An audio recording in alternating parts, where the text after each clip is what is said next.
TFI media प्रस्तुत करते हैं सचित्र संपूर्ण महाभारत।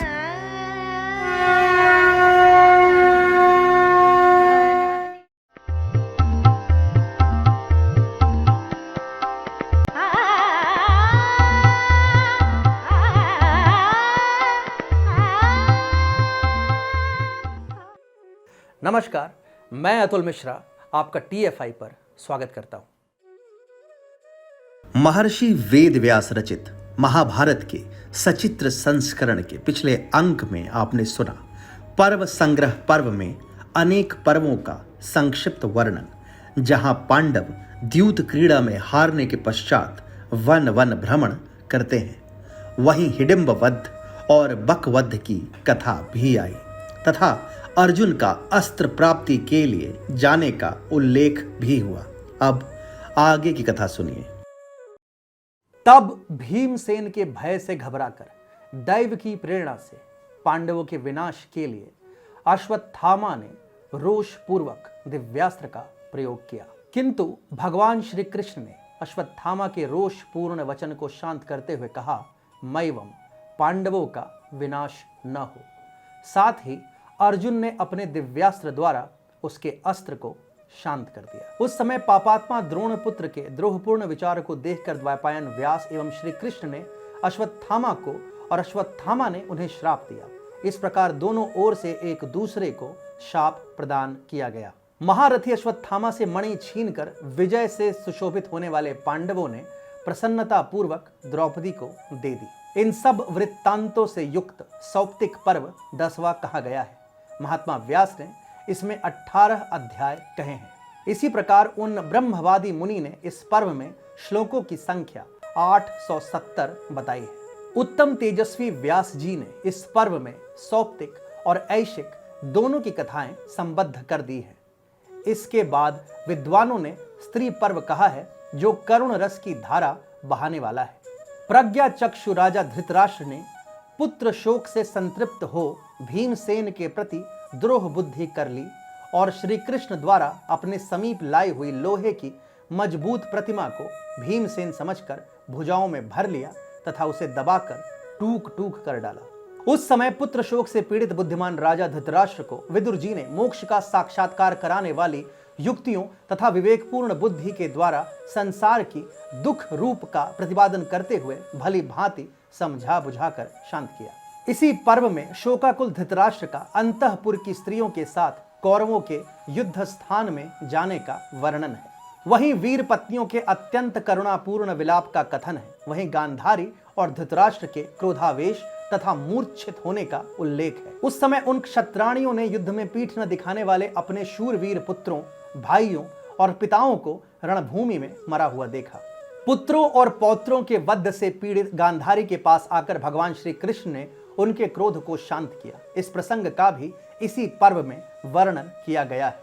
वहीं यह भी कहा गया है कि परम बुद्धिमान और संपूर्ण धर्मात्माओं में श्रेष्ठ राजा युधिष्ठिर ने वहां मारे गए समस्त राजाओं के शरीरों का शास्त्र विधि से दाह संस्कार किया और कराया। तदनंतर राजाओं को जलांजलि दान के प्रसंग में उन सब के लिए तर्पण का आरंभ होते ही कुंती द्वारा गुप्त रूप से उत्पन्न हुए अपने पुत्र कर्ण का गूढ़ वृत्तांत प्रकट किया गया। यह प्रसंग आता है। महर्षि व्यास ने यह सब बातें स्त्री पर्व में कही है। शोक और विकलता का संचार करने वाला यह 11वां पर्व श्रेष्ठ पुरुषों के चित्त को भी विह्वल करके उनके नेत्रों से आंसू की धारा प्रवाहित करा देता है। इस पर्व में 27 अध्याय कहे गए हैं। इसके श्लोकों की संख्या 775 कही गई है। इस प्रकार परम बुद्धिमान व्यास जी ने महाभारत का यह उपाख्यान कहा है। त्रिपर्व के पश्चात 12वां पर्व शांति पर्व के नाम से विख्यात है। यह बुद्धि और विवेक को बढ़ाने वाला है। इस पर्व में यह कहा गया है कि अपने पितृतुल्य गुरुजनों, भाइयों, पुत्रों, सगे संबंधी एवं मामा आदि को मरवाकर राजा युधिष्ठिर के मन में बड़ा निर्वेद, दुख एवं वैराग्य हुआ। शांति पर्व में बाणशैया पर शयन करने वाले भीष्म जी के द्वारा उपदेश किए हुए धर्मों का वर्णन है। उत्तम ज्ञान की इच्छा रखने वाले राजाओं को उन्हें भली भांति जानना चाहिए। उसी पर्व में काल और कारण की अपेक्षा रखने वाले देश और काल के अनुसार व्यवहार में लाने योग्य आप धर्मों का भी निरूपण किया गया है, जिन्हें अच्छी तरह जान लेने पर मनुष्य सर्वज्ञ हो जाता है।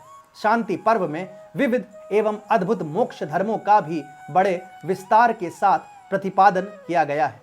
इस प्रकार यह 12वां पर्व कहा गया है, जो ज्ञानी जनों को अत्यंत प्रिय है।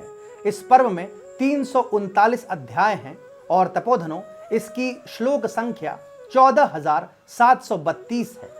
इसके बाद उत्तम अनुशासन पर्व है, यह जानना चाहिए, जिसमें कुरुराज युधिष्ठिर गंगानंदन भीष्म जी से धर्म का निश्चित सिद्धांत सुनकर प्रकृतिस्थ हुए, यह बात कही गई है। इसमें धर्म और अर्थ से संबंध रखने वाले हितकारी आचार व्यवहार का निरूपण किया गया है। साथ ही नाना प्रकार के दानों के फल भी कहे गए हैं।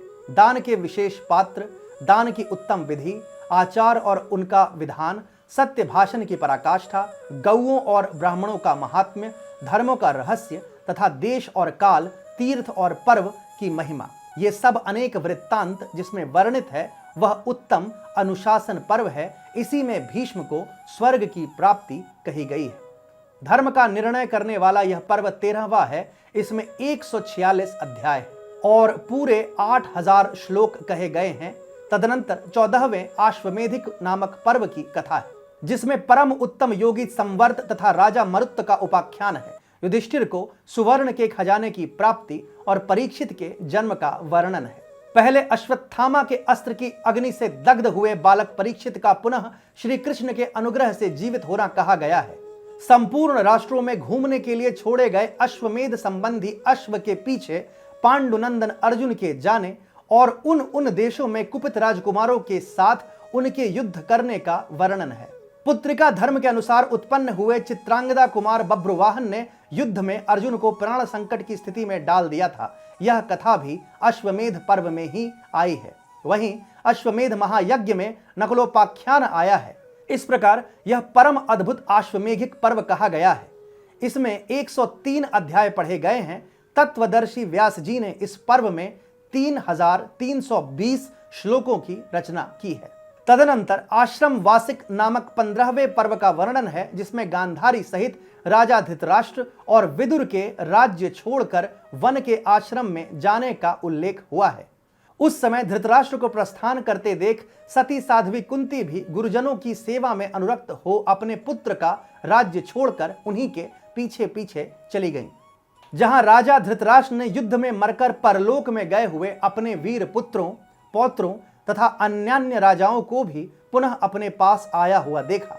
महर्षि व्यास जी के प्रसाद से यह उत्तम आश्चर्य देखकर गांधारी सहित धृतराष्ट्र ने शोक त्याग दिया और उत्तम सिद्धि प्राप्त कर ली।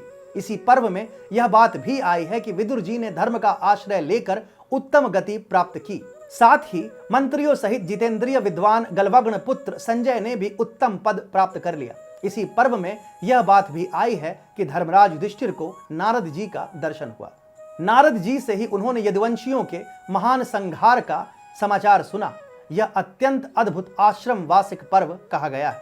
इस पर्व में अध्यायों की संख्या 42 है। तत्वदर्शी व्यास जी ने इसमें 1506 श्लोक रखे हैं। इसके बाद मौसल पर्व की सूची सुनो। यह पर्व अत्यंत दारुण है। इसी में यह बात आई है कि वे श्रेष्ठ यदुवंशी वीर क्षार समुद्र के तट पर आपस के युद्ध में अस्त्र शस्त्रों के स्पर्श मात्र से मारे गए। ब्राह्मणों के शाप ने उन्हें पहले ही पीस डाला था। उन सब ने मधुपान के स्थान में जाकर खूब पिया और मद से चेतना खो बैठे। फिर दैव से प्रेरित हो परस्पर संघर्ष करके उन्होंने एरका रूपी वज्र से एक दूसरे को मार डाला। वहीं सबका संहार करके बलराम और श्री कृष्ण दोनों भाइयों ने समर्थ होते हुए भी अपने ऊपर आए हुए सर्व संहारकारी महान काल का उल्लंघन नहीं किया। महर्षियों की वाणी सत्य करने के लिए काल का आदेश स्वेच्छा से अंगीकार कर लिया। वहीं यह प्रसंग भी है कि नरश्रेष्ठ अर्जुन द्वारका में आए और उसे वृष्णिवंशियों से सूनी देखकर विषाद में डूब गए। उस समय उनके मन में बड़ी पीड़ा हुई। उन्होंने अपने मामा नरश्रेष्ठ वसुदेव जी का दाह संस्कार करके अपान स्थान में जाकर यदुवंशी वीरों के विकट विनाश का रोमांचकारी दृश्य देखा। वहां से भगवान श्री कृष्ण, महात्मा बलराम तथा प्रधान प्रधान वृष्णिवंशी वीरों के शरीरों को लेकर उन्होंने उनका संस्कार संपन्न किया। तदनंतर अर्जुन ने द्वारका के बालक, वृद्ध तथा स्त्रियों को साथ ले वहां से प्रस्थान किया, परंतु उस दुखदायिनी विपत्ति में उन्होंने अपने गांडीव धनुष की अभूतपूर्व पराजय देखी। उनके सभी दिव्यास्त्र उस समय अप्रसन्न से होकर विस्मृत हो गए। वृष्णिकुल की स्त्रियों का देखते देखते अपहरण हो जाना और अपने प्रभावों का स्थिर न रहना, यह सब देखकर अर्जुन को बड़ा निर्वेद हुआ। फिर उन्होंने व्यास जी के वचनों से प्रेरित हो धर्मराज युधिष्ठिर से मिलकर संन्यास में अभिरुचि दिखाई। इस प्रकार यह 16वां मौसल पर्व कहा गया है। इसमें तत्वज्ञानी व्यास जी ने गिनकर 8 अध्याय और 320 श्लोक कहे हैं। इसके पश्चात 17वां महाप्रस्थानिक पर्व कहा गया है, जिसमें नरश्रेष्ठ पांडव अपना राज्य छोड़कर द्रौपदी के साथ महाप्रस्थान के पथ पर आ गए। उस यात्रा में उन्होंने लाल सागर के पास पहुंचकर साक्षात अग्निदेव को देखा और उन्हीं की प्रेरणा से पार्थ ने उन महात्मा को आदर पूर्वक अपना उत्तम एवं दिव्य गांडीव धनुष अर्पण कर दिया।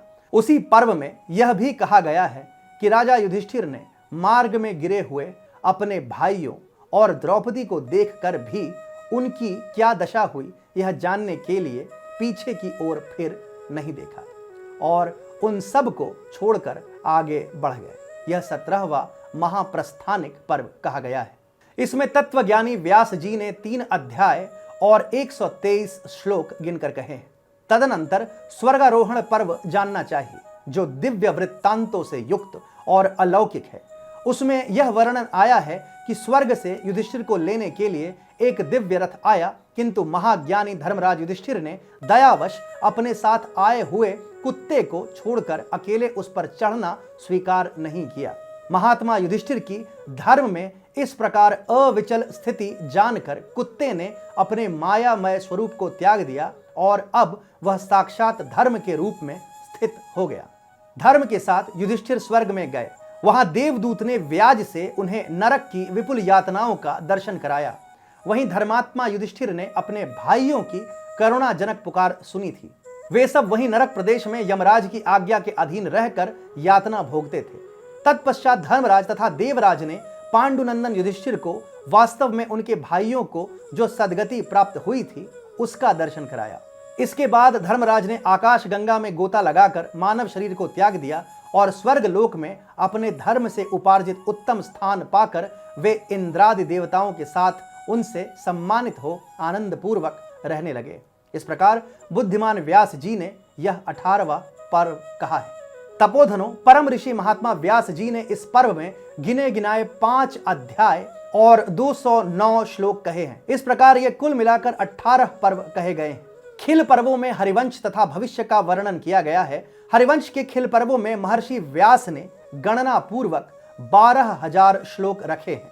इस प्रकार महाभारत में यह सब पर्वों का संग्रह बताया गया है। कुरुक्षेत्र में युद्ध की इच्छा से 18 अक्षौहिणी सेना एकत्र हुई थी और वह महाभयंकर युद्ध 18 दिनों तक निरंतर चलता रहा। जो द्विज अंगों और उपनिषदों सहित चारों वेदों को जानता है परंतु इस महाभारत इतिहास को नहीं जानता, वह विशिष्ट विद्वान नहीं है। असीम बुद्धि वाले महात्मा व्यास ने यह अर्थशास्त्र कहा है। यह महान धर्म शास्त्र भी है, इसे काम शास्त्र भी कहा गया है और मोक्ष शास्त्र तो यह है ही। इस उपाख्यान को सुन लेने पर और कुछ सुनना अच्छा नहीं लगता।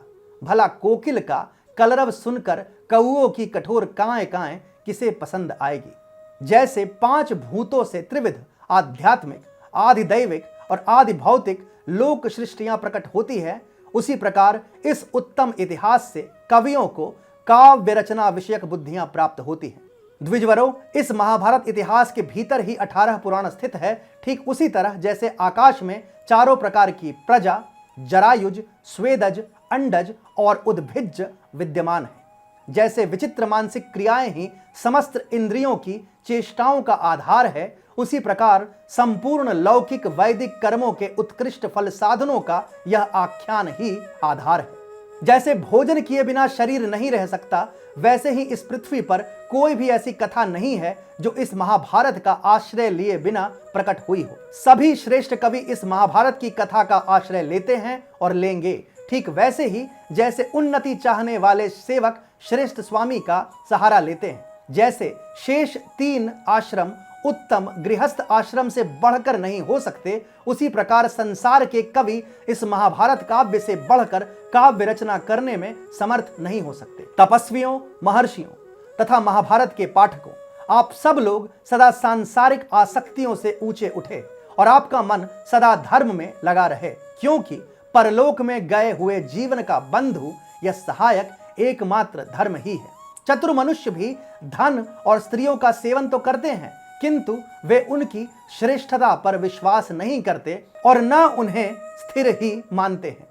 जो व्यास जी के मुख से निकले हुए इस अप्रमेय, पुण्यदायक, पवित्र, पापहारी और कल्याणमय महाभारत को दूसरों के मुख से सुनता है, उसे पुष्कर तीर्थ के जल में गोता लगाने की क्या आवश्यकता है। ब्राह्मण दिन में अपनी इंद्रियों द्वारा जो पाप करता है, उसे सायंकाल महाभारत का पाठ करके मुक्त हो जाता है। इसी प्रकार वह मन, वाणी और क्रिया द्वारा रात में जो पाप करता है, उससे प्रातःकाल महाभारत का पाठ करके छूट जाता है। जो गौओं के सींग में सोना मढ़ाकर वेदवेता एवं बहुज्ञ ब्राह्मण को प्रतिदिन 100 गौएं दान करता है और जो केवल महाभारत कथा का श्रवण मात्र करता है, इन दोनों में से प्रत्येक को बराबर ही फल मिलता है। यह महान अर्थ से भरा हुआ परम उत्तम महाभारत आख्यान यहाँ पर्व संग्रहाध्याय के द्वारा समझना चाहिए। इस अध्याय को पहले सुन लेने पर मनुष्यों के लिए महाभारत जैसे महासमुद्र में प्रवेश करना उसी प्रकार सुगम हो जाता है जैसे पोत की सहायता से अनंत जलराशि वाले समुद्र में प्रवेश सहज हो जाता है। इति श्री महाभारते आदि पर्वणि पर्व संग्रह पर्वणि द्वितीयोध्याय। इस प्रकार श्री महाभारत आदि पर्व के अंतर्गत पर्व संग्रह पर्व में दूसरा अध्याय पूरा हुआ।